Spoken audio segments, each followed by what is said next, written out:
Welcome to Follow Him, a weekly podcast dedicated to helping individuals and families with their Come Follow Me study. I'm Hank Smith. And I'm John Bytheway. We love to learn. We love to laugh. We want to learn and laugh with you. As together, we follow Him. Hello, everyone. Welcome to another episode of Follow Him. I am your host, Hank Smith, and I am here with my co-host, and I'm going to describe him using a verse from the block of scripture we're going to study today. This is 2 Kings 23:25. And like unto him was there no co-host before him, that turned to the Lord with all his heart, and with all his soul, and with all his might. Neither after him arose any like him. John, by the way, that describes you as a co-host. There was no co-host before him, like unto him, or after him.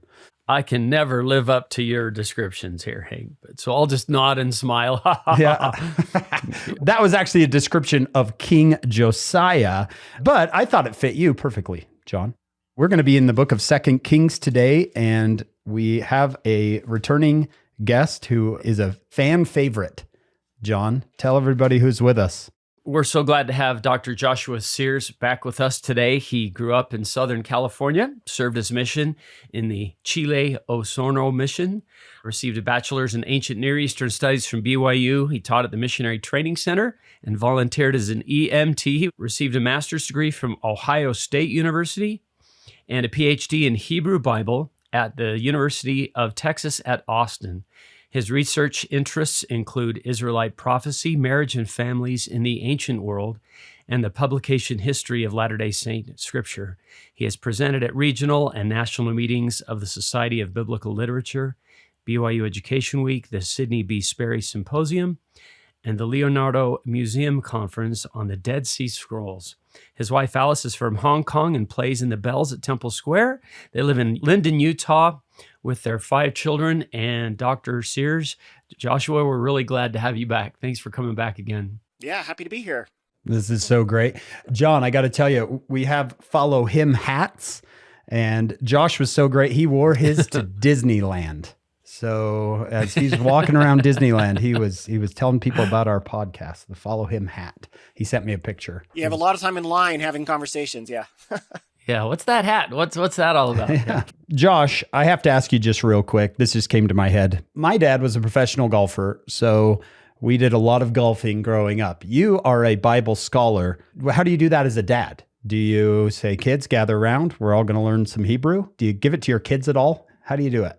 Yeah, mostly we spend our time doing Star Wars and Marvel and things like that, but we do like to throw in Hebrew Bible trivia. So they've learned a song for the Greek alphabet and the Hebrew alphabet, and I'm trying to gently nudge them in that direction. That's awesome. Wow. Josh, how old are your kids? They are now 13, 11, 9, 6, and 3. That is a busy window. I will say this, John. I work with Josh. Our offices are maybe, 10 yards apart. And he is one of the most delightful people you will ever meet. He is kind, he's delightful, and he's brilliant. He is everything you'd hope he'd be when you watch him on our podcast going, wow, that guy's brilliant. I hope he's nice. He is nice. He is nice. We are in the latter half of 2 Kings. How do you want to approach this? Well, I thought one thing that would be fun to do, since we are at the end of 2 Kings now, it might be fun to start by taking a step back and looking at the Old Testament as a whole and figuring out where are we in terms of all the other books here? How is that all organized? How did this all kind of come together there? Get a big picture sort of a thing. In the Old Testament, we have 2 strings of books that tell the history of ancient Israel. And I think in order to help us understand how this was put together, it might be helpful to actually compare it to the Book of Mormon, because a lot of us are more familiar with the way the Book of Mormon works than we are with the Old Testament. So if you start with the Book of Mormon, you can say, okay, I can see that there, and then it might make a little more sense when you turn to the Old Testament. So the Book of Mormon, we've got a very similar situation where we have 2 strings of books that tell the history of the Nephites. And they're written by different people, different times, and they've all kind of been put together now. So one of the strings of history we have are the books 1 Nephi, 2 Nephi, Jacobinus, Jeremiah. Those 6 books, are the small plates of Nephi. And it tells kind of a history of what happened with the Nephites. Then we have another string of history books written by Mormon. And that's Lehi, which we lost with Martin Harris in the lost manuscript there. But what we still have after that is Mosiah, Alma, Helaman, 3rd Nephi, 4th Nephi, and Mormon. Right there. So 2 different sets of books written under different circumstances that tell the history of the Nephites. One covers more history than the other. That's okay, but they're kind of both attempting to do this, tell a record of what's going on with the Nephites there. So that's kind of comparable to what we have in the Old Testament. Again, we have 2 strings of books. Your first set of the history is what we've just been finishing reading. That's Deuteronomy, then Joshua, then Judges, 1 Samuel, 2 Samuel, 1 Kings, 2 Kings. Scholars see that as kind of a unit of books that were kind of written with similar themes by the same people, kind of telling an overarching history of ancient Israel. And then your second string of books is 1 Chronicles, 2 Chronicles, Ezra, and Nehemiah. And those all kind of go together as well. They're written in the same mode there. That second section is telling the same history?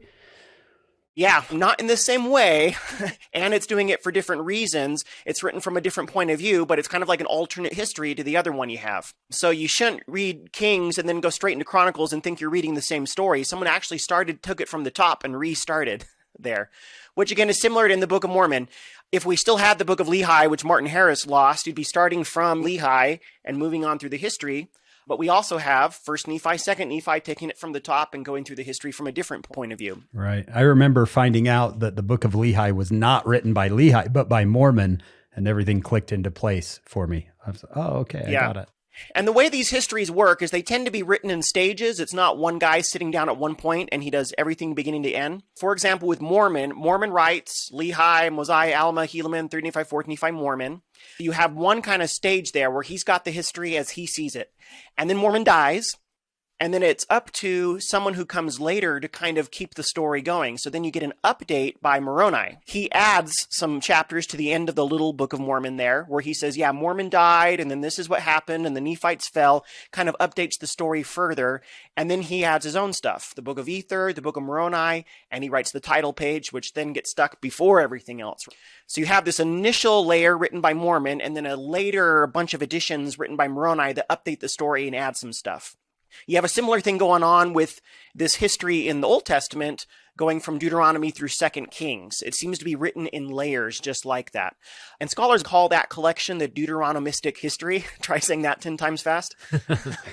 But it gets its name from Deuteronomy because people noticed that the language and the themes and the emphasis in the book of Deuteronomy are woven throughout the books that follow there of Joshua, Judges, Samuel, and Kings. They're just full of Deuteronomic language and ideas and themes in there. So we call this the Deuteronomistic History. And again, like I said, it seems to be written in a couple of layers. There's an initial layer, and then there's one or more layers that are added on top of it to update the story further and add some things earlier, just like you get in the Book of Mormon. Josh, does the Chronicles, Ezra, Nehemiah have a nice long name like Deuteronomistic? The Chronicler's History, if you want to call it something. The Chroniclers. It's short to write, and we don't know who wrote that, and so we just call him the Chronicler. Okay. Right? Really fancy. What would you say the difference is between the two? The Deuteronomistic History, one common way of looking at it is that an initial layer is written during the reign of Josiah, which is the guy that we're going to talk about today. And then that there's an update that happens shortly after the Babylonian exile begins, where they, like Moroni, goes back and kind of finishes up the story, of the fall of the Nephites, where they say, yeah, Judah actually, it didn't turn into this beautiful golden age like we thought was going to happen under Josiah. Jerusalem was actually destroyed and we've been exiled, and then it kind of updates that. And then it adds some things earlier to kind of foreshadow that a little bit and tie the story together. So one popular way to interpret this is, again, that initial layer during Josiah's time and then an update during the exile, maybe in one or two layers. The Chronicles, by contrast, is written much later, maybe a couple hundred years later, like the 5th century, the 4th century. It's after the exile's already over and they've all returned home already. So they're writing from a much later perspective, and so they write things differently based on that kind of different perspective they have. And the chronicler has different kind of aims than the Deuteronomistic History. So for example, in the Deuteronomistic History, it tracks the stories of both the northern kingdom, Israel, and the southern kingdom, Judah. It bounces back and forth between those as it goes through Samuel and Kings. The chronicler doesn't care about the northern kingdom. So he basically takes Samuel and Kings and chops out stuff he's not interested. So he chops out all the northern kingdom stories. So that's why there's no Elijah, for example, in Chronicles. They just want to focus on the southern kingdom of Judah and its ups and downs. There's other ways in which Chronicles takes the history in Kings and kind of revises it. So here's just one more example. Deuteronomy, and in the books that follow, they teach the principle that as you keep the commandments of the Lord, he'll bless you and prosper you. And if you don't, then, he'll hinder your way. So it teaches that in principle, but there's a bunch of stories in the Deuteronomistic history that show contrary examples. Because like we all know, real life is kind of messy. The bad guys don't always get punished right away, and good people sometimes have really rough lives, where it doesn't live up to what you might think is the ideal based on that principle. Deuteronomistic history is comfortable showing those kind of messy real-world examples. In Chronicles, by contrast, whoever wrote it apparently was really uncomfortable with these examples that don't show the principle working. So they go through and tweak all the stories so that bad guys always get their comeuppance right away and good guys always get blessed. And it modifies the stories so that they better align with the ideal theology. So you see a bunch of little differences like that in Chronicles where they're trying to show those kind of things. Chronicles is also really big on David and Solomon being like the ultimate heroes. And so it goes through and takes out anything negative about those two guys. So there's no Bathsheba in Chronicles, and there's no Solomon marrying the foreign wives in Chronicles. They can do no wrong. So there's ways like that in which you can see the Chronicles as things they're very sensitive about, and they're trying to kind of tweak the history to show what they want to emphasize.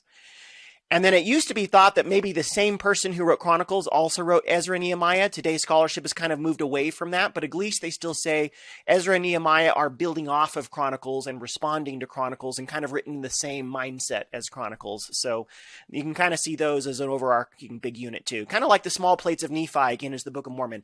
An alternate history, kind of presenting things from a different point of view. Got it. Josh, this is really helpful. Yeah, those who compiled our Come Follow Me manual chose to stay with Kings instead of Chronicles. We are getting it where sometimes the good guy goes through troubles and sometimes the bad guy gets away with it for a while. And Chronicles does have amazing things to add. I hope everyone reads it at one point in their life. It does have some stories that are not in Kings. It is meant to be an alternative history. It takes it from the top, starts with Adam and Eve, and then quickly covers the history up to the King Saul, and then slows down again right there. It is meant to kind of take it from the top and give an alternate reading and understanding of Israel's history. And then the irony is whoever brought together our canon of the entire Old Testament then took the Deuteronomistic history and the Chronicler's history and stuck them all under the same cover. Right. So now we get both versions of the history all together, just like in the Book of Mormon, right? You get the small plates history and you get Mormon's history, and they're all kind of together there. Yeah. I wonder what the chronicler would say if I said, hey, we got them all and you come second. And he's like, oh. Yeah, and we skip you. Yeah, because we already covered that. It's like, oh, I gave you a better version. And then after that, after Ezra and Nehemiah, do we come back together? And then we have Esther, then... The way that everything is organized in our Christian Bibles is that we get a bunch of history books. So we get the Samuel and the Kings and the Chronicles. And then we move on. It's kind of organized by the type of writing. So you'll get a bunch of books that are things like Psalms and Proverbs and Ecclesiastes. And then you get a bunch of prophet books that are just all organized together. So the organization is definitely not chronological. The way it is, though, it's kind of nice. You can read, Deuteronomy, Joshua, Judges, Samuel, Kings, and get that historical framework. And then when you get to the prophetic books like Isaiah or Jeremiah, those prophet books take place, at different points of the history. But if you have the historical framework in mind and then figure out where this prophet lives, it can help you kind of situate yourself. They're not in chronological order. So you can take these prophetic books, come back to your history and say, where does this fit in exactly in the history? Do you want to jump in now, Josh? What do you want to do? So we're at the very end of 2 Kings here, which means we're at the end of the Deuteronomistic history. And I really love these chapters. I'm glad I get to do this today because the two main kings we're going to talk about are Hezekiah and Josiah. And you should know in the Sears family, our firstborn son, we named him Josiah after this guy here. And my brother, Mark, and his wife, Kimberly Sears, they named their first child Hezekiah after this guy here. So in the Sears family, these two kings are really big. I like to tell my son, Hezekiah is both your cousin and he's your great-great-great-grandfather. Just have that kind of joke there. That's fantastic. I'll confess, my first scriptural love is not the Old Testament, it's the Book of Mormon. One reason that I took all these degrees in the Old Testament is because you can't get a degree in the Book of Mormon. And I thought this was the closest you can get to that, was doing Old Testament degrees. And there's so many connections to the Book of Mormon we can find in these stories, because the history that we're going to cover right here is exactly where the Book of Mormon opens in the first year of the reign of Zedekiah, king of Judah. So it's both going to set the background for Lehi and Nephi and what was going on in Jerusalem when they started. And later in the Book of Mormon, you get to in 2nd Nephi, that huge Isaiah block from 2nd Nephi 12 through 24. And that's daunting for a lot of people. And the reason that Isaiah block is daunting is because it's hard to make sense of. What is he talking about? But those Isaiah chapters, most of them are a poetic description of the story of Hezekiah that we're getting right here. And if you know the story in kind of the simple way of telling it, the prose text here from Kings, then you get to the poetic retelling of it in Isaiah, and it makes a lot more sense if you know what the background story is. So a few points here, I think I'll draw those connections. I'll go to 2nd Nephi really quick and be like, "Ooh, see, that's what this is talking about." And then you go, "Oh, that makes a lot more sense now."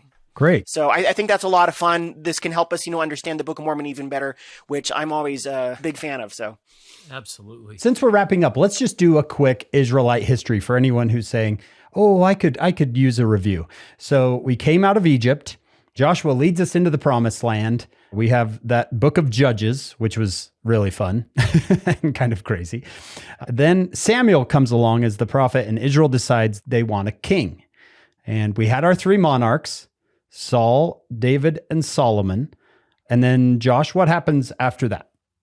So you had some tensions between the tribes in the north and tribes in the bottom up to this point, and then kind of everything broke loose when Solomon died. Solomon's son couldn't keep it together, so there's a civil war, and they split into 2 countries. They're all Israelites, and they all are obeying the law of Moses, and they're all worshiping Jehovah, but they have such political differences that they have separate governments. And for a few hundred years, these 2 kingdoms coexist. I kind of like to call them frenemies. Okay. You've heard that term. They're sometimes friends, sometimes enemies. When they have a common enemy to fight, they'll kind of team up, and sometimes they're peaceful with each other, but a lot of times they're in conflict, right? So it's like a cousin at a family reunion that you just, every time you see him, this isn't going to end well. A little feud. So you had the northern kingdom called Israel and the southern kingdom called Judah. In the Book of Kings here, we've been bouncing back and forth between, okay, here's what's going on in the north, now back down to the south. Here's what's going on in the north, and now back in the south. So it's always kind of overlapping a little bit. So at the point where we open up here in 2 Kings 17, we're at the point where the northern kingdom is about to go down. It's about to be destroyed and be no more. The southern kingdom's going to last for about 100 years more, but by the end of the book, that's going to go down too. So these chapters cover some huge major drama happening and a lot of death and destruction as both of these kingdoms kind of collapse on each other. And we get the scattering of Israel, and all that is right here. So these are really some pivotal moments. One of the reasons I brought that up, Josh, is because you talked about the Isaiah chapters, and just understanding that the northern kingdom is brought up in Isaiah, and it's usually called Ephraim. Yeah, Isaiah, he'll call it Israel, he'll call it Ephraim, like he said, or he'll call it Samaria, because that's their capital city. And you pick that up, and then the other one he'll call Judah or Jerusalem, right? Yep. If you can pick that up, that will help you understand Isaiah. If you just understand there's a northern and a southern kingdom, and that Isaiah has different names for them both, you'll go, oh, I know who he's talking to. Yeah, and Isaiah, he's not, an abstract observer of all these events. He's going to be in these stories as a character. Usually we don't think of Isaiah as a character. He's more like this vague, important, powerful prophet who wrote the book that's hard.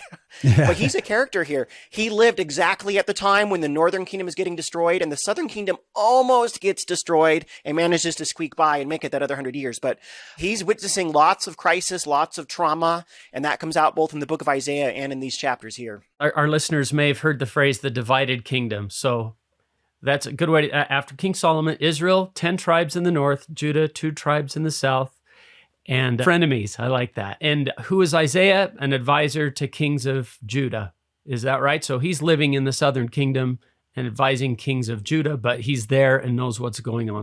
Yeah, and you can see that in the book of Isaiah. Most of his discussions are about the southern kingdom of Judah. He will occasionally single out the north and talk to them, but he's mostly addressing the people he lives with, southern kingdom. So when you recognize that he lives in Jerusalem, Isaiah has some close proximity to the kings. There's a Jewish tradition he actually married the king's daughter. We don't have that in the scriptures, so take that for what you will, but the kings talk to him, he goes and talks to them, so he seems to be very tied to the royal court. It's always a little bit funny to me when they want a king, and Samuel says, this is a bad idea. They end up having 3 kings, and it is a bad idea all 3 times. And then instead of going back to the Lord, they're like, why don't we do 2 kings at once? Let's have a king in the north and a king in the south. Like, let's make it. Yeah, double trouble. How about we make it worse? And on that, Hank, one important thing that's important to understand in these stories is way back in 2 Samuel 7, God had made this special covenant with David that we call the Davidic covenant. A lot of what he told him there is going to drive the way it describes these stories. So if we can jump back there just to read a couple verses again, remind ourselves what happened in 2 Samuel 7. This is where David says, hey, Lord, I want to build a house for you, meaning a temple, right? And then God gives him a revelation back that plays on this word house with different meanings right there. So God says, no, you're not going to build me a house. You won't build me a temple. That your son Solomon's going to do that. But here's what I'll do for you, David. And so this is 2 Samuel 7, verse 12. And when thy days be fulfilled, and thou shalt sleep with thy fathers, I will set up thy seed after thee, which shall proceed out of thy bowels, and I will establish his kingdom. He shall build an house for my name. So this is Solomon building the house for God, the temple. And I will establish the throne of his kingdom forever. I will be his father, and he shall be my son. And this is going to be language we'll see elsewhere in the Old Testament where God is like a father figure to the king in Jerusalem, and the king in Jerusalem is a son figure to God. They have a very close working relationship there. And if he commit iniquity, I will chasten him with the rod of men and with the stripes of the children of men, but my mercy shall not depart away from him as I took it from Saul, whom I put away before thee. So what he's saying there is, Saul, he messed up. And not only did he lose his throne, but his dynasty lost the throne. There's no dynasty that follows Saul where his son and grandson stay as kings. But he's saying, even if Solomon messes up, I'll chastise him personally, but I'm not going to take away the dynasty from his line. They will keep ruling. And then he continues, thy house. So now to David, we got a wordplay in house here. House meaning your dynasty. Thy house and thy kingdom shall be established forever before thee. Thy throne shall be established forever. So you get this promise here that David's dynasty is going to continue on the throne of Judah forever. And you see this dramatically play out in the history of the 2 kingdoms. In the north, they've got dynasties galore. Usually a dynasty lasts 2-3 generations max, and then someone kills the king and takes over and starts a new dynasty. So it's always in chaos. Tons of different family lines that are ruling the northern kingdom. In the south, by contrast, it's always the Davidic heir. It's a Davidic king, someone from David's line that's ruling over the southern kingdom of Judah. And then that's going to become a really important issue at the end of 2 Kings. So we'll hold that thought and kind of come back to it. That's interesting. I didn't even know that. So kings always could trace back to David in the southern kingdom. Yeah, in the south, but not in the north. Interesting. Sometimes I read scripture this way. I read it and I say, don't do this. Go back to God. Don't have kings. Go back to the way the Lord wanted to do it. And every time I read it, they keep having kings. Well, I figure my ancestors in heaven looking down at me being like, what are you doing? Messing this up again. So what goes around comes around, Hank. Yeah. Oh, yeah. That's definitely true. I'll tell you that. So now 2 Kings 17 opens up. Are we going to be focusing on the southern kingdom then? Well, 2 Kings 17 is the fall of the northern kingdom. So that's what we're starting with today. So it opens with this last king of Israel, Hoshea, and he comes on, and here's the background of why the northern king falls. We're at a point in history now where Israel's prospects are always going to be tied up into these big, bad, powerful empires over in Mesopotamia in the east there. So right now, the big, bad empire is Assyria. The way Assyria does its empire thing is they want to go and conquer smaller kingdoms around them and make them vassal states, which is a fancy way of saying they make a contract, a treaty, they call it a covenant, and the small kingdom has to promise to send them a boatload of money every year, the taxes. Okay. And in return, Assyria promises not to destroy you. You pay us the money each year, we'll make sure nothing bad happens to you. And Assyria's got a huge military, and so they kind of enforce this. Every year, they're kind of expanding and adding new people, making these vassal things, and they get this cash cow coming from all these places. So that's how Assyria works. And so they have previously conquered the northern kingdom to the point where they say, okay, you got to agree now, pay us a bunch of money, and we'll leave you alone. Israel agreed to do this, but when Hoshea comes to the throne, he rebels against the vassal treaty. This is in 17 verse 4. The king of Assyria found conspiracy in Hoshea. He's plotting against Assyria, even though he had agreed before he's going to do what they say. And the thing with the vassal treaties is they have a clause that at the end that says, if you break the vassal treaty, we will come destroy you. That's the threat hanging over their heads. So the Assyria decides to do exactly that. So in verse 5, then the king of Assyria came up throughout all the land and went up to Samaria, that's the capital city, and besieged it 3 years. In the 9th year of Hoshea, the king of Assyria took Samaria and carried Israel away into Assyria and placed them in Hala and in Habor by the river Gozan and in the city of the Medes. What that's talking about is Assyria would, if you just wipe out every man, woman, and child, that's not the best move for them economically for Assyria. So what they do is they destroy your country, but then they'll scoop up a bunch of the population and resettle them somewhere else in the Assyrian Empire where they can plant crops and kind of grow again. But now that they're not in their homeland, the kind of oomph to revel is kind of taken out of them. They got the wind taken out of their sails. So they're just going to grow their crops, try to get by, give the Assyrians some money. And everybody's happy, right? So they have this process of exile, of relocating people. And so they shuffle people all around the Assyrian Empire. So they get a huge chunk of the Israelites here and resettle them in other places. And I've sometimes heard people say, oh, we don't know where the lost 10 tribes went. Well, we do, at least initially. It tells us right here. Hala is over by Nineveh in Assyria. Habor is in northeastern Syria. And then the cities of the Medes is like somewhere in modern Iran. Over there. So they settle them in various places, and it's from there that eventually they get lost. There's this big myth about the lost 10 tribes that they left in a group and they're hiding somewhere. Probably the historical reality is that they lose themselves is what ends up happening. They lose their identity. They forget that they're Israelites, they integrate with the local populations, and they just forget the God of Israel, and they kind of just lose their covenant identity. They just diffuse out there. This is the origin story for what we call the lost 10 tribes. Like these people are out there now, kind of scattered and spread among all the nations of the earth eventually. So I think most of our listeners, they probably have heard the Babylonian captivity, but this is before that.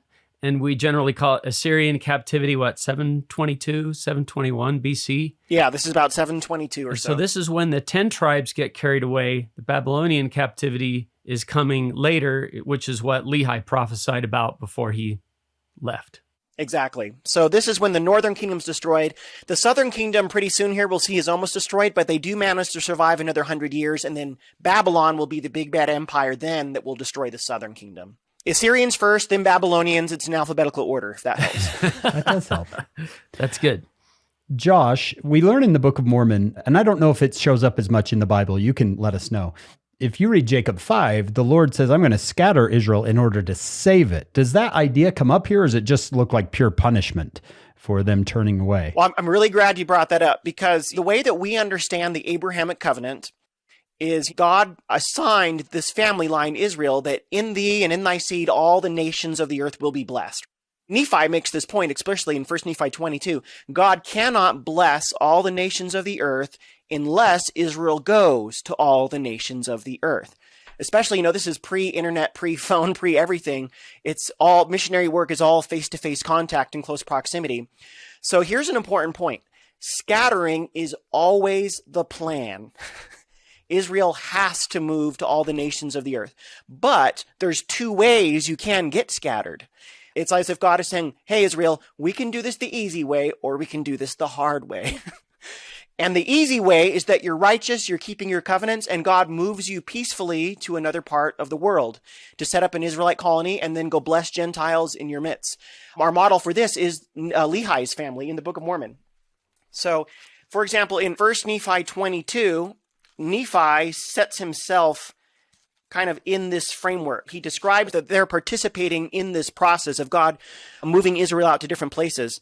So like 1 Nephi 22 verse 3, Nephi says, the house of Israel sooner or later, so again, this is inevitable, will be scattered upon all the face of the earth and also among all nations. In verse 4, and behold, there are many who are already lost from the knowledge of those who are at Jerusalem. Remember, the scattering of the northern tribes is 100 years before Nephi, so this is very close to his day. And he says, yea, the more part of all the tribes have been led away, and they are scattered to and fro upon the isles of the sea, and whither they are none of us knoweth, save we know that they have been led away. And he sets his own family story in this dynamic. They're part of this process. But for Lehi, he's not scattered because he's wicked and getting punished. He's scattered because he's righteous. And so even though they did have some bumps along the way because Laman and Lemuel and murmuring and all that, it was generally a nicer process than it was for some of their cousins back in Jerusalem. However, the other way you can get scattered is because you're wicked, You've lost the protection that God normally offers you if you're being righteous, and God lets your enemies conquer you and carry you away forcibly to other places. That's the kind of, here's the hard way to do the scattering thing. And the Book of Mormon teaches us about the good way and models that, but the Bible usually focuses on scattering in the bad way as a punishment. So I'm glad you brought out that contrast there, because the Book of Mormon does shed some additional light on this and show us that scattering is inevitable. It's got to happen. It's part of the Lord's purposes, but the choice is up to them whether they're keeping their covenants and working with God, or whether they're going to go kicking and screaming into the other places and do it the bad way. With my classes, I hope I'm saying this right. I like to call it a fortunate scattering, because it's the way that God is going to bless all the families of the world, like you said in the Abrahamic covenant. Yeah. But that Lehi's seed was scattered to preserve a remnant of the seed of Joseph. A different reason for scattering, but either way, it's going to bless the families of the world. This is helpful. And the Book of Mormon, if you read carefully, a lot of people made the case that part of why Lehi's led to the Americas in the first place is to set up this little mini Israel, an Israelite colony, and do missionary work. If you read between the lines in the Book of Mormon, it seems pretty clear that there were people when they arrived, Native American Gentiles. We know archaeologically too. We know that there's people living from Canada, Chile by the time Lehi's family gets there. And there's places in the Book of Mormon that, if you read carefully, hints that they're doing this. So for example, 2 Nephi 6 through 10 has Jacob's speech that he gives to the Nephites in the city of Nephi. A lot of the dynamic of the Isaiah quotes that he uses and the discussion he has is on the relationship between Israelites and Gentiles, and the blessings that Gentiles can receive as they're adopted into the house of Israel, gathered into Israel. If you think about it, the speech makes no sense if everyone in the audience is an Israelite. Right. Good point, yeah. Maybe thousands of years in the future, this is a theory, maybe, but it makes a lot of sense if you assume he's got a mixed audience, and part of what he's doing is saying, hey, you Gentiles that we've met here, come join us. You know, get the blessings of the covenant that you can have by being numbered with the house of Israel, which is us. You'll help us out, we'll help you out, and this will be a great thing. So the Nephites are kind of fulfilling their Abrahamic role as they do that there. Excellent. Josh, I also remember as a kid reading the Article of Faith, number 10, and it said, we believe in the literal gathering of Israel and the restoration of the 10 tribes. And I remember thinking, I thought there was 12. And I didn't realize that the 10 were the northern kingdom of Israel, and the 2 were kind of set apart from each other. The way that the northern kingdom responds to their scattering and the way the southern kingdom responds to their scattering ends up being a little bit different. Like we said, the northern kingdom, they lose themselves. They lose their identity. They get lost and just kind of adopt local cultures and customs and languages. And after a few generations, they appear to forget they're even Israelites. In contrast, at least a lot of the people, the Jews, the people of the southern kingdom, when they get exiled to Babylon, they hang on to that identity. They say, we are of Israel, we keep the law of Moses, we worship Jehovah. And so when they go back to Jerusalem and rebuild, they've managed to hang on to that through their exile experience. And even down through the centuries, the people, the descendants of that southern kingdom managed to hang on to that. So that's why in the scriptures, we often categorize those 10 tribes as one situation where we got to remind these guys that they're even part of Israel. Whereas the situation of the descendants of the southern kingdom is a little bit different, because you don't have to remind them they're Israel. They know that. You might have to teach them other things, but they have that identity at least. So it's a little bit of a different situation than these 10 tribes where you got to take it from the top. Excellent. I feel like we got a great background here. The Jews never seem to have lost their identity as part of the house of Israel, where everybody else is lost, like you said, not necessarily geographically, but they don't know who they are. And we get our patriarchal blessings and we discover we are part of the house of Israel. And again, it's not inevitable that they lose their identity, but eventually a lot of them do. Like the Nephites hang on to that identity for 1,000 years, but then at the end of the Book of Mormon, they go all wicked. I'm guessing it's not very long before these Lamanites are no longer saying, oh, we're children of the covenant and part of the house of Israel. They just lose that. They forget. And eventually that's what happens to all of these. But the scattering, again, has to happen because the only way for God to gather all nations into Israel is for you have to scatter in order to gather. God's playing a very long game here. Ooh, I like that. Josh, let me ask you something. Even the Nephites themselves, they seem to lose it a little bit, and Jesus has to remind them because you have Nephi talking about the scattering and the gathering. You have Jacob talking about the scattering and the gathering, and then it really doesn't come up again until 3rd Nephi, where Jesus kind of has to remind them, oh yeah, you're scattered Israel. Do you see the Book of Mormon that way?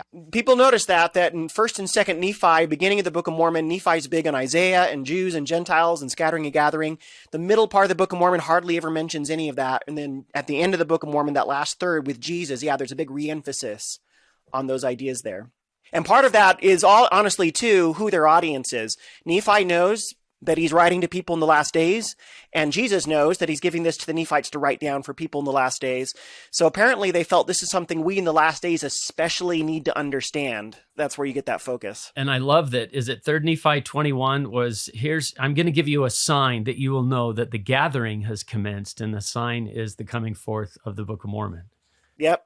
So we're living it. That's important for us to know. This is it. Yeah. One thing that I repeat to my students, why is Isaiah so interested in the scattering and gathering? Why is Nephi so interested in the scattering? Why is Jacob? Why is Lehi? Because they're living it. They're right in the middle of it. To them, it's the scattering they're a part of. They're excited for that future gathering. For us, we need to know about the scattering so we can be excited to be part of the gathering. Exactly. You remember how devastated Nephi is when he sees that the Nephite civilization is going to collapse and his descendants are all going to go into apostasy. He says, I considered mine afflictions that were great above all. He's just crushed that they can't hang on to that identity all the way. But he's got a lot of hope, and he tells his brothers about this. Again, 1 Nephi 22. In the last days, these Gentiles are going to bring this record, and they're going to gather our descendants back to the covenant, and they'll be restored.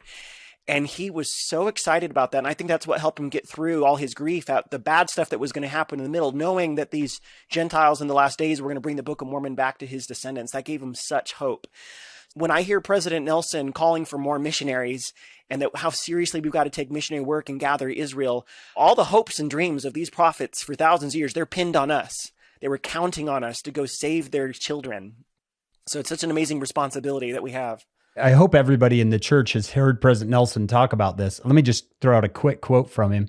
He says, you can be part of something big, something grand, something majestic. You were sent to earth at this precise time, the most crucial time in the history of the world, to help gather Israel. There is nothing happening on this earth right now that is more important than that. This is the mission for which you were sent to earth. I mean, he's excited. Yeah, it was so great. I first talk, I think, the April 2022 General Conference was that call to prepare to serve a mission. President Ballard got up and kind of repeated the same thing. It was great to hear that emphasis on gathering again. At least one major stage of this, 2 Kings 17, you see those lost tribes hit off, and this isn't necessarily the first time he's moved them around, but it is definitely a big moment, and so it comes back to this. All right, if we want to move on now, the rest of 2 Kings 17, so about verse 7 to the end of the chapter, really, it's about what happens to the Israelites that are left in the northern kingdom, because not all of them were exiled.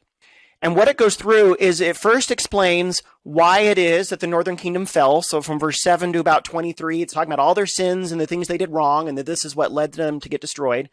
And then verse 24 through 41 get into what happens to those people who remain. And the story it tells here is that the Assyrians, since they're shuffling people around the empire, they brought in a whole bunch of foreigners from other places, and that they settle them in the land here, and they intermarry with the Israelites that are left. And then it goes on to describe that they don't just mix cultures, that they mix religions, that they still honor the Lord, Jehovah, but they're also worshiping the gods of other lands, and they're perverting the law of Moses and doing a twisted version of it. And it repeats, until this day, they still do this all wrong. Until this day, they're still carrying on all these sins, and these people are have really messed everything up. And to put this into some historical context here, we've got to keep in mind that the Deuteronomistic History, of which this is a part, is written in the southern kingdom in Jerusalem. And here they're describing the people that are in the northern kingdom. So first observation is we've got to recognize that for a long time, people in the south have not liked the people in the north. They all worship the same God and they live the law of Moses, but they understand it differently. And they're always accusing each other of doing it wrong. The Jews have their temple in Jerusalem. The people in the north have a different temple, Mount Gerizim and up there. And they have different ideas about all sorts of issues here. And look at verse 29. There's a term here that it introduces for the first time. You guys see what that is? Samaritans. Yeah, Samaritans, meaning the descendants of the people whose country used to have the capital Samaria, the northern kingdom right here. And we're more familiar with Samaritans from the New Testament, right? You've got the Jews and Samaritans, and we know they don't like each other. That's why Jesus tells the parable of the Good Samaritan. And right there, that's a scandalous title, because a Samaritan who's good, what? The good enemy, yeah. And the Jews in the New Testament are the descendants of these people from the southern kingdom, and the Samaritans are the descendants of these people from the northern kingdom. So we got to understand in the New Testament, they don't like each other, but that goes back centuries clear to here to our frenemy status in the Old Testament. And these accusations they're making about each other so you can see later that in the New Testament, when they say, oh, the Samaritans are unclean, the Samaritans are dirty, the Samaritans do things wrong, that's just echoes of what you have right here in 2 Kings 17. They're already saying those things about the northerners right here. Except this time, it's like the perspective of the scriptural author is saying that. He's a Jew writing from the south. In the Come Follow Me manual, I'm assuming readers have seen that every few chapters, it's got this little insert called Thoughts to Keep in Mind that gives some background. It's easy to skip those because they're kind of in between lessons, but I hope that you're reading those because they're all excellent. And one of them that appears around here is called Thoughts to Keep in Mind, the Historical Books of the Old Testament. It talks about how we've got to watch out for the perspective of the authors of some of these stories, because these stories are not always like the pure perspective of God watching everything, right? It's from the perspective of people in a context. So here's what it says in the Come Follow Me manual. This is for individuals and families edition, page 94. It says, these stories are told from certain points of view, or just as it's impossible to look at them from more than one angle at a time, it's inevitable that a historical account will reflect the perspective of the person or group of people writing it. This perspective includes the writer's national or ethnic ties and their cultural norms and beliefs. They made certain assumptions that others might not have made, and they came to conclusions based on those details and assumptions. When we read a description like in 2 Kings 17 about how nasty and bad the northerners were, I'm sure there's some truth to that. I'm not saying it's all made up, but we do have to understand that this is written from the southern point of view, and these guys really don't like each other. So I think there might also be some bias coming through here, where they're making accusations about these Samaritans in the north that may not be entirely fair, but it's coming from the, like Come Follow Me says, from the national and ethnic ties of the writers. This is how they see it at the time. Yeah, I think what you've just done for us also helps us make sense of some of the interactions Jesus has with Samaritans, such as the woman at the well. She's a Samaritan. She said, our fathers worshiped in this mountain, meaning Gerizim, but you say in Jerusalem is where men ought to worship. Now you read that and you go, oh, I know what she's talking about. She's a Samaritan. She has her history in that area. And these divides, again, they go back centuries clear into the Old Testament. You see that divide very sharply right here, and they still haven't gotten along by the New Testament, 600 years later. Does Nephi carry some of these biases, do you think, for the North? Is there any hint of that he's like, nah, those Northerners, they don't know what they're doing? I don't think he really talks about them all that much. I think you see some kinship with the North, actually, because, well, here's one thing. Lehi is a descendant of Manasseh, and his tribe was from up north. What happens is when the northern kingdom is destroyed, you get a whole bunch of refugees from down there swarm down to the southern kingdom and live there. So it's no longer a 10 tribes, 2 tribes sort of a thing. There's people from every tribe living in the south now. So a Jew at this point is a citizen of Judah, not from the tribe of Judah. It's got everybody. So these people are family, for one. And the other thing is Nephi, he talks a lot about remnants, these small groups of Israelites, branches of the tree. And he talks about remnants of Israel that are scattered all around the world. And he sees himself, his family, as one of these remnants. So he sees a lot in common between what he's doing in the Americas and these remnant groups that are in other places. So he feels a lot of kinship with them.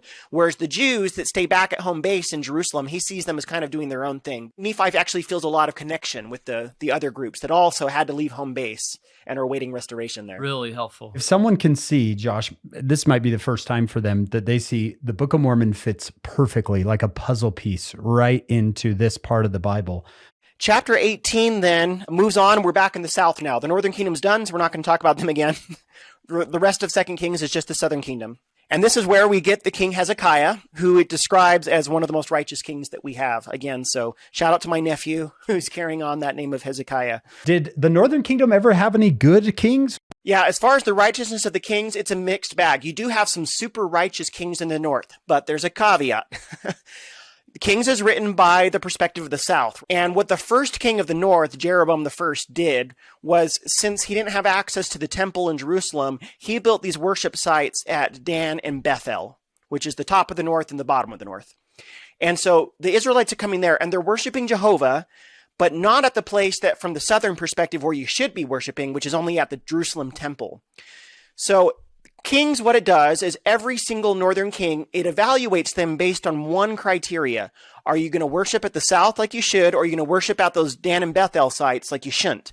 And you have some kings that are super zealous for Jehovah and they'll get rid of idol worship and they're just big all-time Jehovah fans, but they're always in the end evaluated negatively because they didn't destroy those shrines at Dan and Bethel.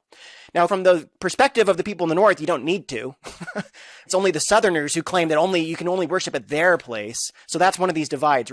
So you do have some really good kings, but they ultimately always fail the test because of that difference there. And then you have kings in the south. You have righteous kings and wicked kings, but the righteous kings can actually be all the way good because, of course, they're worshiping at Jerusalem, which is what you should do. But so again, the people in the north would have evaluated themselves differently, but because we're reading the southern take on this, the northern kings ultimately always fail. We don't have any record of the north from the north. Yeah, that would be interesting. Okay. Because they're like, we're actually pretty good guys up here. Is there scripturally something that says the temple has to be in one place? It's a matter of interpretation. So remember how Deuteronomy is kind of the founding book for the Deuteronomistic history? Because the language of Deuteronomy, the themes of Deuteronomy, and the specific laws of Deuteronomy, they're the ones that are assumed in the rest of the Deuteronomistic history.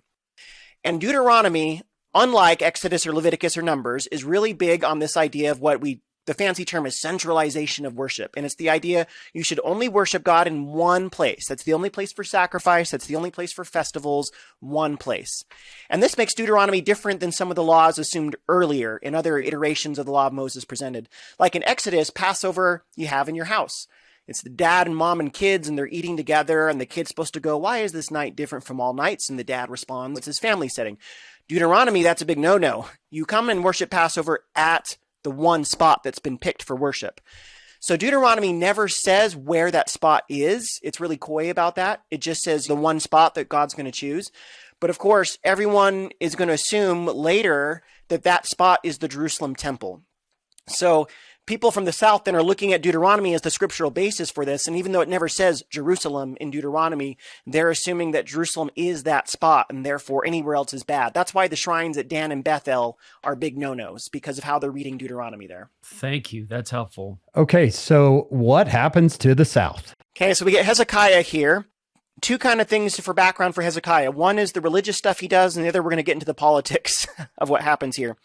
So chapter 18 starts off by saying that Hezekiah, he's like the best king ever. So look at verse 3. He did that which was right in the sight of the Lord, according to all that David his father did. And this is very standard Deuteronomistic history language, comparing the king back to David. And David's always held up as the model, not because he was great in everything he did, but because he never worshipped idols. He only worshipped Jehovah, and that's the standard we're comparing. So Hezekiah is not an idol worshiper. That's what we're saying. In verse 4, he removed the high places. So that's these kind of worship shrines that are separate from the temple. And he brake the images, the idols, cut down the groves, that's these poles for the goddess Asherah, and he brake in pieces the brazen serpent that Moses had made. Our assumption here is that it says the Israelites burned incense to it. So apparently they had kept that bronze serpent that Moses made and they were worshiping it as an idol. So to stop that, he broke it up. We call this Hezekiah's reform, where he arrives in a time of apostasy. People are doing bad stuff and he's going through and kind of purging the bad things out of there. And again, the stuff he's doing, it has the effect of you're only going to worship here in Jerusalem. And he's going to all these other places and getting rid of that stuff. So he does this reform, and then verses 5 and 6 and 7 talk about his character here. He trusted in the Lord God of Israel.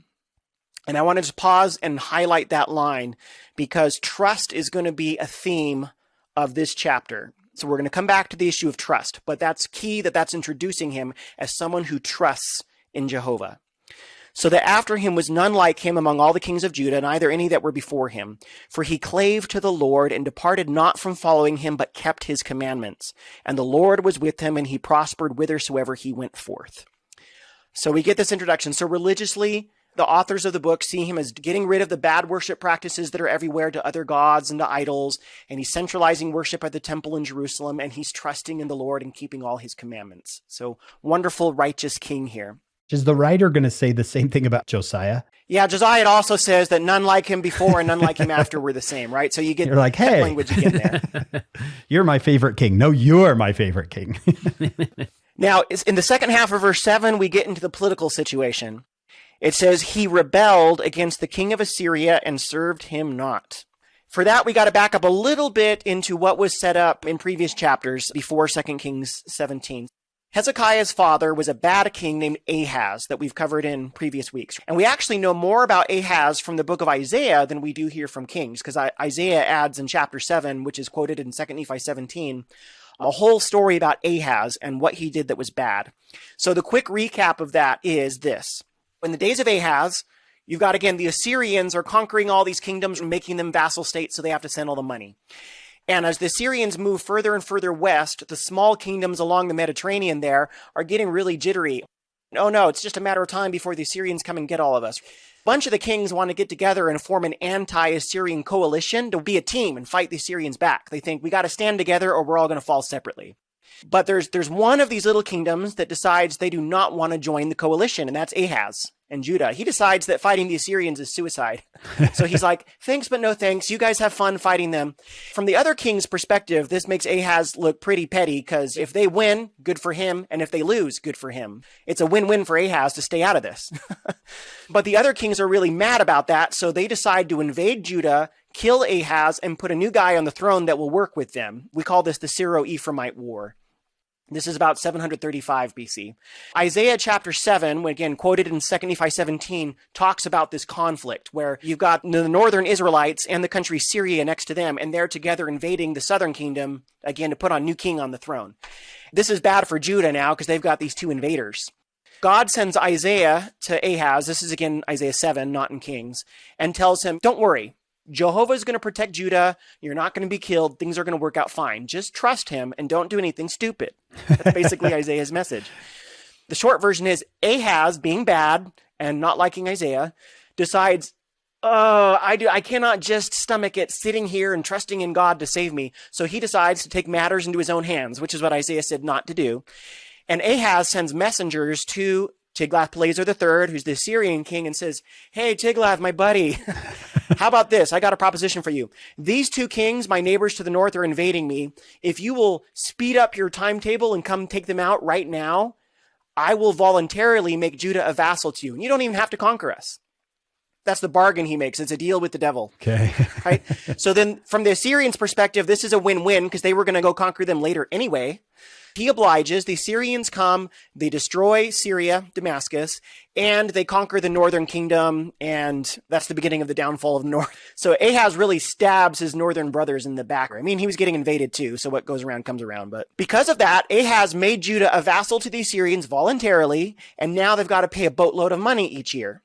So when Hezekiah comes to the throne, he inherits this vassal status that his dad had put into place.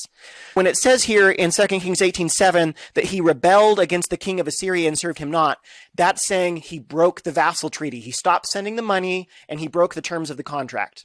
Now, the historical context for that might be this, that when at this point in Hezekiah's reign happens to be the same year that you have a king switching to a new king over in Assyria. So the old powerful king is gone and you have a new fresh king on the throne. And this was a typical time for vassal states to try to rebel because they figure the new king might not be strong enough to keep up the strength of the old king. He might have seen an opportunity here to try to get out of this because his country's probably being bled dry by all the taxes. However, this ends up backfiring. Because remember what the vassal treaty stipulates. If you break the vassal treaty, we're going to come destroy you. It's this mob vengeance here. Skip down now to verse 13. Now in the 14th year of King Hezekiah did Sennacherib, king of Assyria, so that's the new king here, Sennacherib came up against all the fenced cities of Judah and took them. And there is a world of drama in that very simple line. In fact, I almost wonder if the writer is keeping this simple on purpose because this was a hard thing to write there. Fenced cities is all your fortified cities, the one have walls, military units and everything. And how many of those cities did he take? Yeah. All of them. All's a pretty high percentage word. Yes. This was devastating. The vast majority of Judah is ravished. This is bad. In fact, we have outside sources outside the Bible that give us an even bigger picture of how bad this was. So the next verse mentions Assyria sieging Judah's second most fortified spot besides Jerusalem, and that's Lachish. Right there, so it's mentioned in verse 14. And you can go to Lachish today, and there's the ruins, and you can still find the arrowheads and all the signs of the devastation that the Assyrians did there. Over in Sennacherib's palace in Nineveh, he was so pleased with conquering Lachish that he has this like 100-foot wall relief dramatizing the destruction of the city. And it's in the British Museum in London today. It is so dramatic and striking. And you can just Google this and see the images online. Since there was no movies in the ancient world, they would carve these images on stone with these reliefs, and it shows like a frozen moment in time. And it's kind of like Where's Waldo, where there's a zillion things happening at once, and you can spend forever looking at it because there's always something new to find. So this Lachish scene, you've got like arrows and flaming torches frozen in midair that the people in the wall are throwing down at the Assyrians. And you've got the Assyrian siege tanks stopped mid-pose as they're breaking down the wall. You've got depictions of Assyrian soldiers piking Judahite prisoners. You've got a part where there's like piles of hands that they have cut off from the prisoners, so they have no more hands. There's images of Judahites being led away into captivity. So it's just like this frozen moment, just showing all the drama of this scene here. So it's the closest you can get to like an ancient movie of this. Sennacherib, he loved his moment so much he made a movie. Yes, exactly. And the Assyrians, when they conquered you, if you broke the vassal treaty, they were brutal because they want to send a message to everyone else. Don't you dare rebel and stop sending us money because we'll do the same thing to you. So that's why they're putting people up on pikes and why they're leaving piles of body parts. It's so that rumors will spread and people will know and nobody else will dare do this. So this is what he's doing to the kingdom of Judah. So he conquers all the small places. And we also have not just Sennacherib's pictures of this, but we have his written records. So there's one called the Sennacherib Prism. It's like a block of stone like this, and it has writing all the way around it, like in a big circle, written in this cuneiform script. And he describes it, and he names more than 100,000 Judahites that he carried into captivity and exile. He talks about all the animals that he stole from Judah, all the booty and plunder that he took. And he talks about sieging Jerusalem and trapping Hezekiah in Jerusalem. He says, I trapped him in Jerusalem like a bird in a cage. It's a really great line. Oh, wow. So Sennacherib was quite pleased with his military victories here. How long after the destruction of the north was this? Was this pretty soon after he had taken the northern kingdom? This is a good 20 years later. So they had been here before. Well, the Assyrians had never had to conquer Judah before because remember Ahaz did it voluntarily, but they had been to the north and conquered that already. It's hard to say why Hezekiah decided to break the vassal treaty and bring all this upon him. Maybe the taxes were bleeding him dry and he thought we just got to risk it. Maybe he thought he could take advantage of the new king being on the throne. Maybe he thought that since he's being so righteous that God would keep this from happening. I think it's coming in 2 Kings 19. So he took all these cities in Judah, but he never took Jerusalem. That's coming up. Yeah, that's coming up. And in the Sennacherib Prism, that text, he never claims to conquer Jerusalem. He just says that he surrounded it. But he never claims to destroy it, which matches what we have in the Bible here. The book of Isaiah gives a lot of insight on this because at the beginning of the book is Isaiah talking about all this stuff. So Isaiah chapters 1, 2, 3, 4, 5 is Isaiah talking to his contemporaries in Jerusalem and Judah and saying, you guys are wicked and the day of the Lord is coming. If you don't shape up, destruction is happening. And as Isaiah talks in those first several chapters, he gets more and more specific as he goes about what the destruction is going to look like. So it starts off very generic. Destruction's coming. And then in Isaiah chapter 3, he mentions your men are going to fall by the sword. So we get a hint there, this is going to be a war. And then at the end of Isaiah 5, it talks about God calling a foreign nation to come with horses and arrows and, capturing them and killing them and bringing them away. So now we know it's a foreign invader. And then when you get to Isaiah 7, it finally names who the foreign invader is, and it's the king of Assyria. That for Judah's wickedness and rebellion, Assyria is going to come get them. Josh, doesn't he say the king of Assyria is going to come like a flood and it's going to go all the way to your neck? Mm-hmm. Right? Not over your head. Exactly. There's a bunch of images he uses. He talks about flooding up to your neck. He talks about Assyria being like bees that are going to swarm you everywhere, shaving you like a razor. He says the hair and the beard and the feet, which is a euphemism for the genital hair. So it's like a close shave all over the place, very uncomfortable in your intimate space that the Assyrians are going to get right up to there so close. They won't actually kill you, but it's going to be super close. So Isaiah has very graphic imagery that he uses to describe how devastating this Assyrian assault is going to be. But Isaiah also introduces the theme that a righteous remnant is going to survive. So this comes up in Isaiah 4. This comes up in a little snippet in Isaiah 10. A bunch of little places he'll pause for a little moment of hope. Righteous remnant is going to barely survive this. In Isaiah 6, he calls it a tenth. A tenth is going to make it through here. The seed holy seed that's going to regrow after the tree of Judah is chopped down here. Some of these chapters end up in the Book of Mormon, right? Exactly. So that's what a lot of these Isaiah chapters in that big chunk in 2nd Nephi are all about this. It mentions the Assyrians. It mentions all these other things going on. So when you know this story, you can go back and read those and things make a little more sense why he's talking about this so much. Back to our story there, 2 Kings 18. We get this devastation in the countryside, and then starting in verse 17, well, the Assyrian king Sennacherib is busy sieging Lachish. He sends an initial group to surround Jerusalem to keep anybody from going in or out because they're the next siege. And he's got a representative, a royal official called the Rabshakeh, who goes to talk to the people in Jerusalem. In the King James translation, it looks like it's the guy's name, Rabshakeh. We know that that's actually in Akkadian, that's the title of a royal official. So I'm going to say the Rabshakeh, just because it's not his actual name. It's like it means royal steward or something. You have the Assyrians, they now have surrounded Jerusalem. From Jerusalem, they could see the fire from Lachish. They knew that that was going down, right? And they could see the fires from elsewhere. So you can just imagine what this is like for the people now trapped inside the city, like the terror that you are next. The Jerusalem was the last place to be attacked. You've got the Rabshakeh, and he goes outside the wall.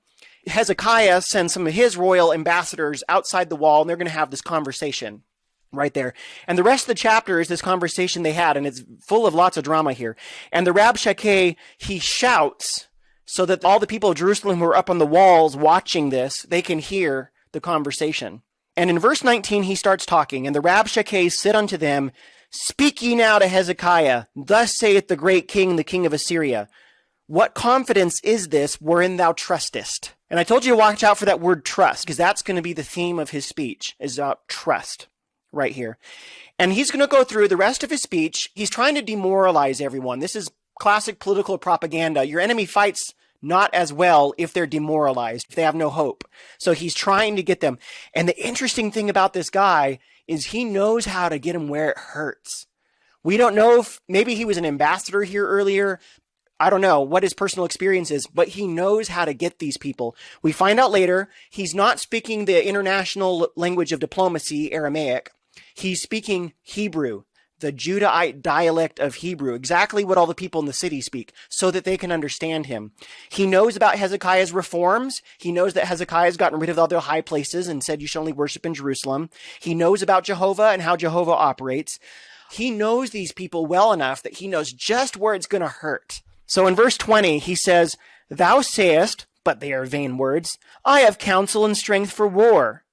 Now on whom dost thou trust that thou rebellest against me? Now behold, thou trustest upon the staff of this bruised reed, even upon Egypt, on which if a man lean, it will go through his hand and pierce it. So is Pharaoh king of Egypt unto all that trust in him. Apparently, Judah had tried to make an alliance or something with Egypt, that maybe Egypt would come help them out against this invasion.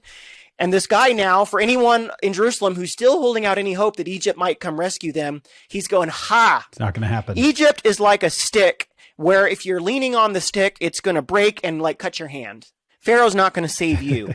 So you can't trust in that. So now he's moving to religious concerns. Verse 22. But if ye shall say, well, we trust in the Lord our God, in Jehovah. And then the Rabshakeh says this, Is not that he, Jehovah, whose high places and whose altars Hezekiah hath taken away, and hath said to Judah and Jerusalem, Ye shall worship before this altar in Jerusalem only? So in other words, you know, people who are worshiping at these other places beyond Jerusalem, a lot of them were worshiping Jehovah, but from Hezekiah's perspective, it was an illicit worship of Jehovah. So now he's playing against people who think, what if Hezekiah got it wrong? What if that was okay to worship Jehovah those places, and now, because our leader got it wrong, we've actually acted against God by getting rid of all these worship sites? So he knows that well enough to play to any lingering fears people have about Hezekiah's approach there. Oh. So they're trying to get them to rebel against their own king, right? Yeah, he's sowing these seeds of doubt. What if Hezekiah is not carrying out Jehovah's will, and that by following him, you've actually been acting against Jehovah, and so Jehovah's not going to save you now? And then in verse 23, he just gets these schoolyard taunts here. Now therefore, I pray thee, give pledges to my lord, the king of Assyria, and I will deliver thee 2,000 horses, if thou be able to, on thy part, set riders upon them. In other words, hey, we'll help you guys out. We'll give you 2,000 horses.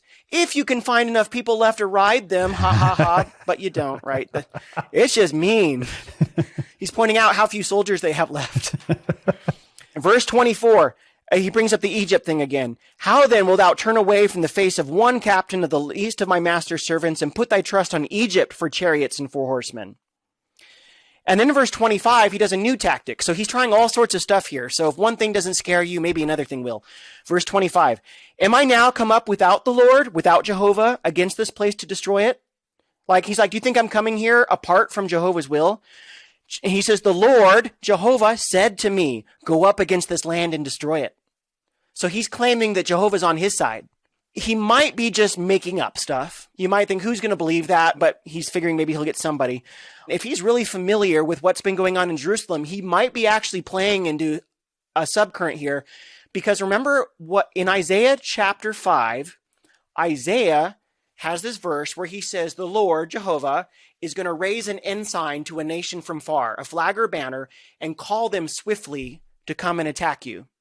So in other words, you've got this image that Isaiah paints of Jehovah waving a flag to a foreign nation going, yoo-hoo, over here, come destroy my people right here. And then they come and destroy them. So Isaiah has been clearly saying that Assyria is going to kind of work as Jehovah's tool to punish the wicked here. I almost wonder if this guy is aware of some of that talk and he's kind of twisting it, into something here that Jehovah's totally backing them up in all the bad things that they do, but basing it off of something that the prophet has actually said.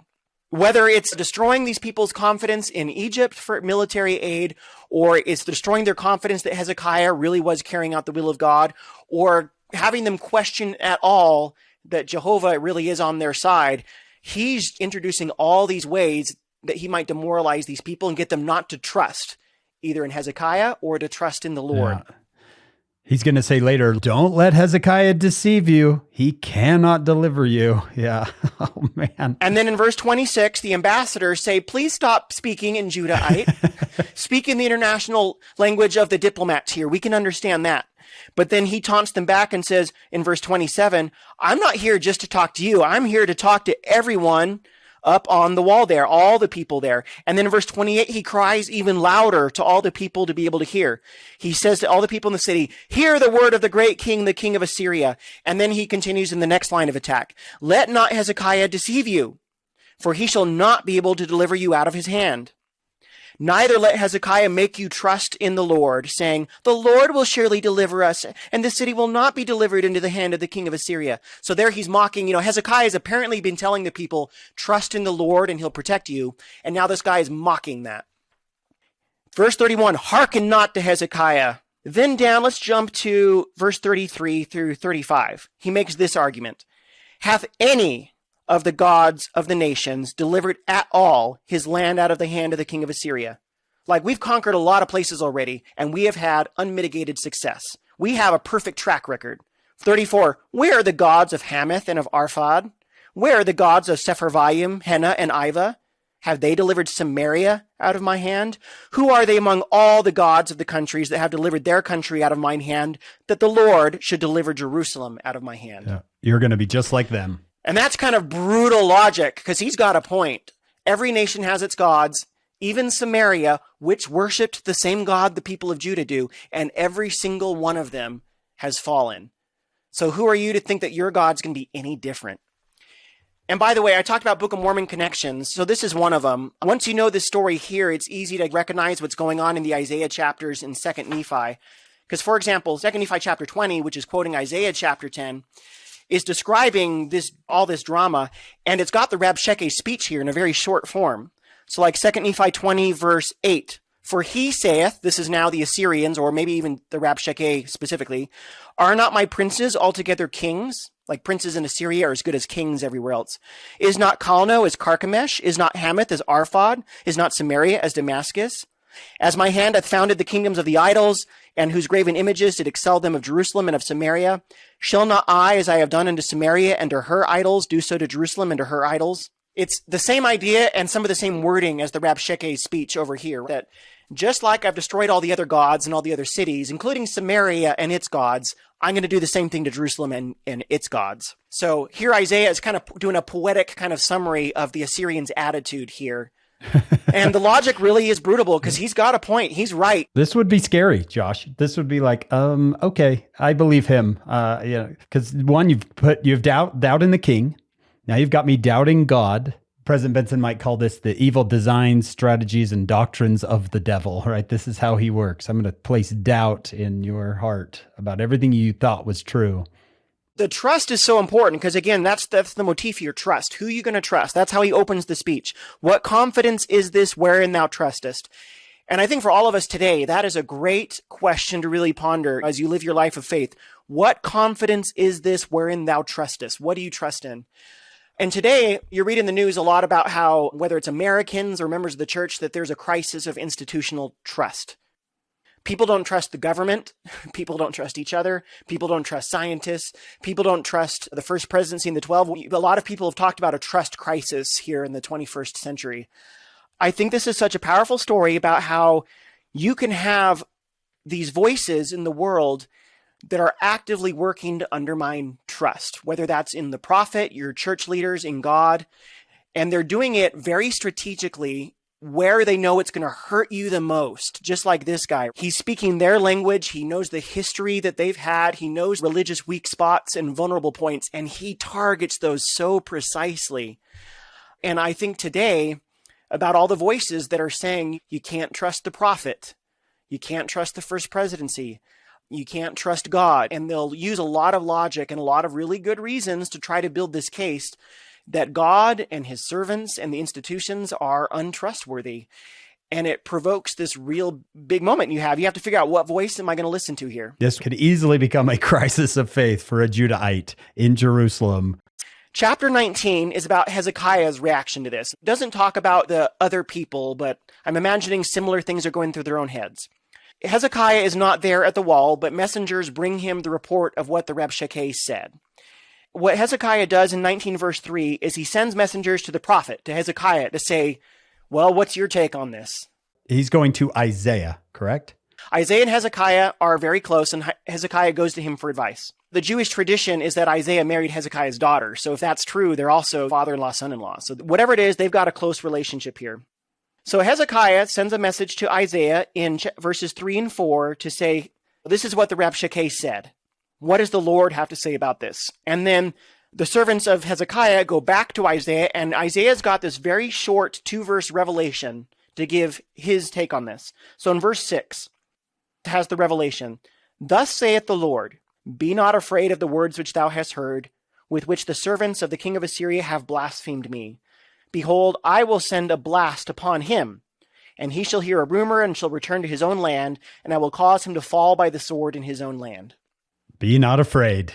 It's very short compared to the long speech the Rabshakeh gave, but it's saying, don't worry, he's not going to win, he's going to flee, and the king of Assyria is going to die there. I love that small little response, Josh. Long taunt. Don't worry about it. And then interestingly enough, the Rabshakeh is not done.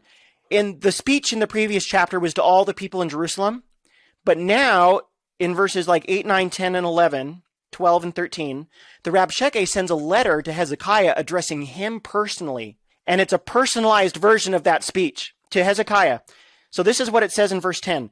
Thus shall ye speak to Hezekiah, king of Judah, saying, let not thy God in whom thou trustest deceive thee, saying, Jerusalem shall not be delivered into the hand of the king of Assyria. So before it was telling the people, don't trust Hezekiah when he says God will save you. And now he's saying to Hezekiah directly, you shouldn't trust in Jehovah when he says he'll save you. I shouldn't laugh at this, but this is intense. It is. Now, 11, 12, 13, he has just a little mini version of the speech with the same logic. He lists all the places they've already destroyed and says, we have a perfect track record here. Why would you think you're the exception? We got to pause here and just appreciate the gravity of this moment because they've surrounded them. We're kind of in a situation where we're in the last night of the siege, right? Tomorrow is going to be the battle, and this is it. And Hezekiah has to decide now, I've got this revelation from Isaiah. I've got this letter from the Rabshakeh. Which one am I going to trust? That's the crisis moment he faces. And we've got to imagine here, I don't think it's a situation where it's either like, I'm going to trust the Lord and sit here and do nothing, or I'm not going to trust the Lord and sit here and do nothing. He probably had some actions he could take. They're going to have very serious consequences. And the reason I think that is because why else is the Rabshakeh sending him one final letter on the eve before the battle, trying to implore him to make a decision? Reading between the lines, I think maybe the Assyrians have left an offer on the table like, hey, give yourself up and your family and we'll kill you guys, but maybe we'll spare the rest of the city. Something like that. Standard procedure, if you're going to conquer a government, you got to kill the royal family. So maybe they've made some kind of offer, but we'll spare the others. So he's got real consequences weighing on him. Should he trust in the Lord and everybody might live, or should he sacrifice his own wife and kids to get killed and save everybody else? What should he do? But, people are going to die if he makes the wrong move. So that is just weighing on him. When I teach this to my class, I say, the Golden State Warriors are coming to play Provo High. And, and Isaiah is saying, play them. You'll win. You'll be fine. So I'm writing this in my scriptures. Will Hezekiah believe Isaiah and the Lord, or Rabshakeh? Isaiah is not very specific. It's not just play him, you'll win. It's just don't be afraid. He doesn't say how this is going to happen at all. It's just, well, can you give us more detail, Isaiah? Why shouldn't I be afraid? And yeah, is it going to be a flood, a hailstorm? Are the Egyptians finally going to come? What is this going to be? He doesn't say. It's in 2 Nephi 20, which is Isaiah 10, the same thing. Be not afraid of the Assyrians. And then the rest of 2 Nephi 20 is, here they come, and it lists the cities in order. They're getting closer and closer. So these chapters in 2 Nephi are always flipping between talking about how bad the Assyrians will destroy you, but also don't be afraid because you'll be saved. They've taken all those fenced cities in Judah, but don't be afraid. Please join us for part 2 of this podcast.